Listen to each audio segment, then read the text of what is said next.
reasons you should consider buying a solar power generator. Number 1, new climate legislation could easily double or triple your electric bill. Number 2, our new energy czar wants to control how much power your electric company allows you to have. It's true. Total government control of electricity in the name of smart grid technology is coming. Number 3, in some areas of the country, the power grid is dangerously overloaded. And now, new socialist legislation is only compounding the problem. Number 4, dangerous weather is always a threat to local grids. Every year, thousands of families lose their power from weather-related outages. Number 5, a solar power generator provides powerful backup insurance and peace of mind. Folks, I really believe in the solar power generators offered by Solutions from Science, one of my oldest sponsors. You can get more information at www.mysolarbackup.com. That's mysolarbackup.com. Remember, the government doesn't own the sun, so go to mysolarbackup.com or call 1-877-327-0365. Hundreds of nations have fallen to tyranny in the last century alone. This is our last chance to not relive history. As we're finishing off this agenda, they'll be pulling the rug from underneath Americans at home. They have tremendous influence on our president and Congress, and they really are calling the shots. I think it's incumbent upon all of us as American citizens to pay attention. Fall of the Republic identifies the enemies of our nation, the criminal offshore cartel, hell-bent on destroying sovereignty, and on its ashes constructing world government. Tim Geithner, Bernanke, they're arsonists. They're asking for more matches. And the Congress is saying, who do we make the check out to? Today, it seems like nobody does care. And right now in Washington, D.C., we have seen a fall of the Republic. Get your copy of Fall of the Republic on DVD at Infowars.com or watch it online right now in super high quality at prisonplanet.tv. Hi folks, this is Alex Jones and I want to tell you about the Silver Lungs generator. Now you can produce pure and endless colloidal silver and deliver the solution directly into the bloodstream by breathing the solution through the lungs. The respiratory system is the first line of defense for airborne pathogens and viruses. The Silver Lungs generator infuses the respiratory system with your self-produced nano-silver solutions and also delivers the silver nanoparticles instantly into the bloodstream. With continued legislation threatening the sale of nano-silver products, you can now produce pure and endless colloidal silver with the Silver Lungs generator. Very easy to follow step-by-step instructions are provided, making production fast and simple. Go to www.silverlungs.com today and learn more about the breakthrough technology of the Silver Lungs generator. That's www.silverlungs.com.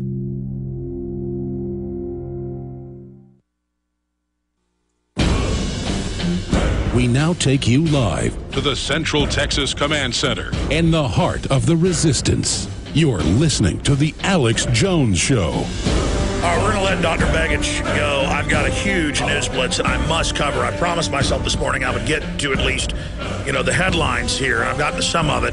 But Dr. Begich, we're going to have you back very soon. I blinked my eyes and a year goes by. We hadn't had you on in about a year and a half.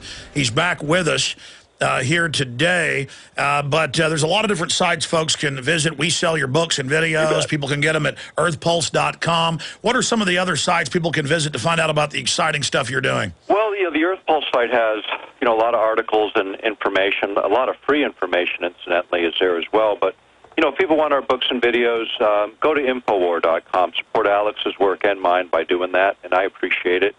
The other thing I can say is I mean this sincerely, I really appreciate the prayers I get from listeners. And I don't want to understate that. I need that every day, and I appreciate it. And, same here, and that's what I really want is people's love and their prayers, and I want everybody to know my love and prayers are going right back out at you. Well, and I appreciate it, and more than anyone will ever know, and there's a lot left to do, and I look forward to this year. What's coming in this year and what's coming in the future is liberation and liberty again in our individual lives and hopefully in the world around us. Well, that's why the system is so scared in closing. They can feel and see what we feel and see. That's absolutely it. And we are the force. We were created to be good stewards of this planet. We were created to lift each other up. That is our obligation to the creation itself and to ourselves and to our next generation. I look forward to the work that's before us. and the challenges. And at the same time, know that we don't walk alone. We all walk with friends, and we'll continue to meet each other as life takes us down our trail.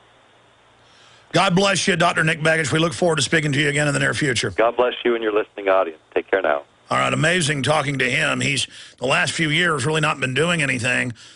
And now he is back and not even recharged, just more informative and insightful than ever.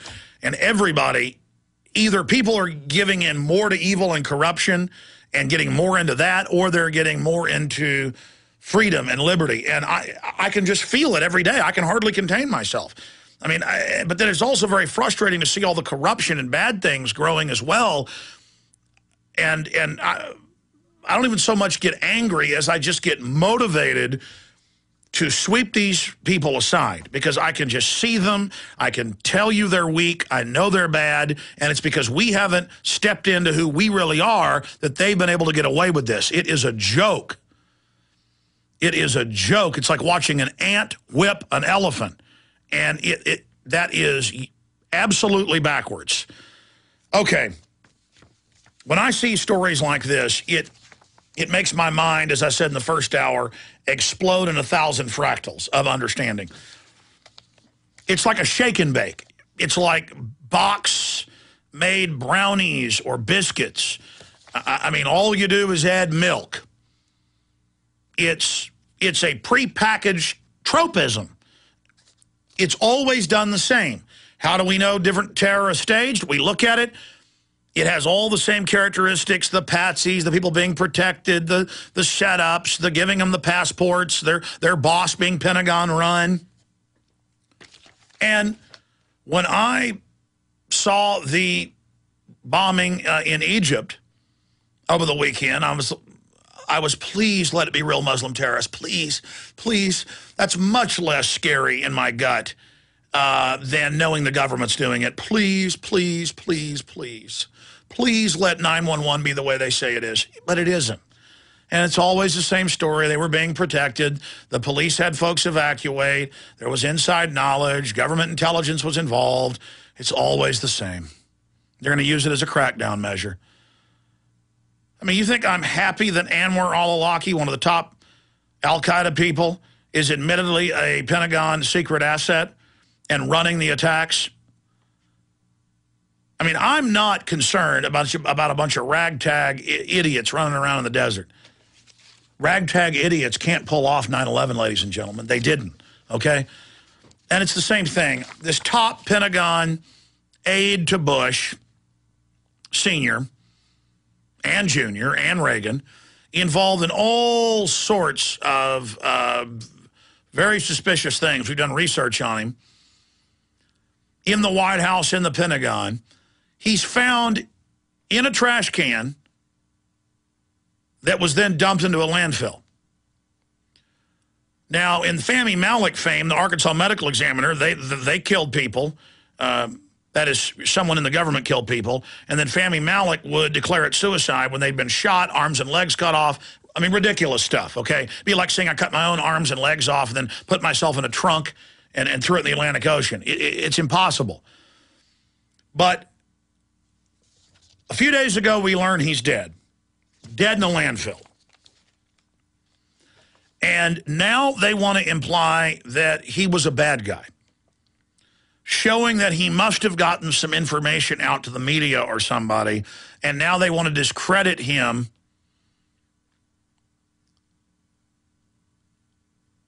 Now they want to discredit him ahead of that info coming out. Now, get ready for this. This has drugged up mind control written all over it. That's what it has written all over it. Or something similar. Because it's always the same MO. They always do stuff like this. Disoriented and wearing just one shoe. Bizarre last sighting of top White House aide found murdered and dumped in a landfill. Top Pentagon aide found dead at a landfill site was seen in confused state 48 hours before his death, wandering around the car park and wearing only one shoe. John Wheeler was disoriented and not wearing a coat despite the freezing temperature, according to the car park attendant in Wilmington, Delaware. Asked if he felt okay, the 66-year-old simply replied, no. The following day, he was also seen wandering around the town in the last sighting before his body was discovered dumped into the landfill. Now, it gets even more insane. This is out today, the 5th of January, 2011. Here's the next one. Man found in landfill tied to arson attempt. John P. Wheeler III planted incendiary devices at neighbor's home in Delaware days before his disappearance. And this is from the Delaware police. Do you believe any of this? I mean, I hope they don't find yours truly dead in a landfill sometime and then claim I put bombs in my neighbor's house. Now he's a terrorist? I mean, you really believe this? Now he's Al-Qaeda. What do I go to Walmart and report him to Big Sis? Police found evidence linking John P. Parsons, Wheeler III, to devices planted at the Newcastle home of a neighbor with whom he had been feuding, said the source, who was close to the investigation. And then on top of it, he's running around drooling in the freezing temperature with one shoe. They got him, drugged him up, threw him back out of the car. And then somebody else said, just go ahead and kill that guy. The feud was over the size of the neighbor's house, which was under construction in the city's historic district. Yeah, I bet. I mean, who writes this stuff? Who makes this stuff up? Now it'll all be about him being an arsonist instead of who killed him and threw him in a stinking landfill. And now they're showing surveillance footage of him wandering around. The source emphasized that the evidence does not shed light on the murder itself, but has helped detectives understand Wheeler's state of mind before he disappeared. Yeah, sure. Boy, the detectives are just absolutely sure that he planted a bomb. I mean, this is ridiculous. This is fogging up, the whole discussion. Wheeler was found dead in a landfill on Friday, and the police are trying to retrace his movements between December 28th and then. That's good with the video, guys. Thanks. Continuing here, the case has drawn national attention. Newark police received roughly 70 media calls Tuesday because Wheeler, 66, lived such a distinguished public life. Oh, he was so distinguished until he wasn't wearing a shoe or a coat outside and was acting crazy. Guy running for his life probably is what happened. And boy, they got him. And to make sure everybody knows Mr. Wheeler's a bad man involved in all the key Pentagon operations. Why would he plant those bombs? Or maybe he was mind controlled the whole time and blew a gasket. You don't know. You don't know with these people. The sky is the limit. But it's got Black Ops written all over it. People are like, oh, that's a conspiracy theory. Where else does it go? Where else does it point? Running around like he's out of his mind, not wearing a shoe in freezing Arctic weather for days? Bombs at people's houses? Bush aid found in a landfill?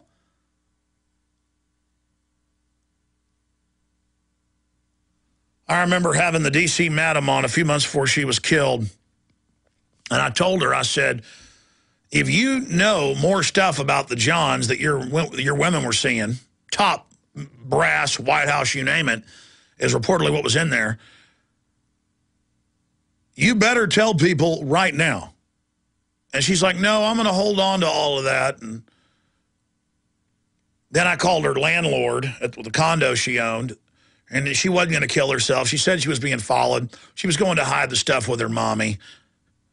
And they hung her in the garage. It didn't matter if I had audio tapes of her live on air saying she'd never kill herself. Old friends went on the news with no evidence and said that she was going to kill herself. Let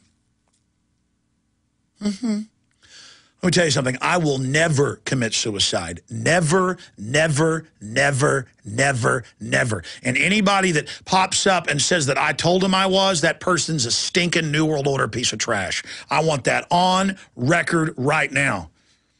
Okay? I love life. I've got total gusto for it.